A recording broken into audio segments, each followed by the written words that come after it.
Hello guys, I'm working here with this Freightliner 2014.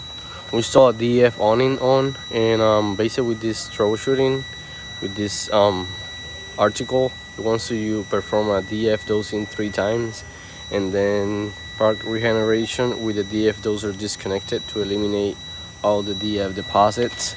So here on diagnostic link 8, you go on actions, aftertainment, DF quantity test, and you need one of these things. The specifications by Detroit, it's 108 to 132 milliliters, so that's why you need this probe with milliliter readings.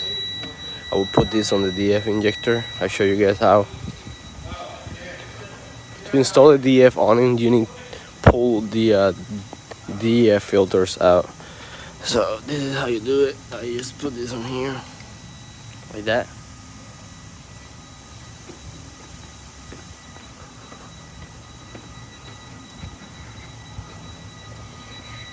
And you start. You will hear your DF pump building pressure, and there you go. You're just gonna let the test end. When it stops, you check your readings, and if you're good there, plug it back, bolt it back over there, and unplug it by here and regen the truck.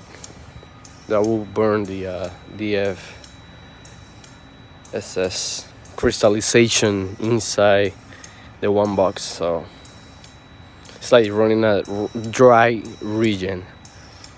But yep, that's what I'm up to today.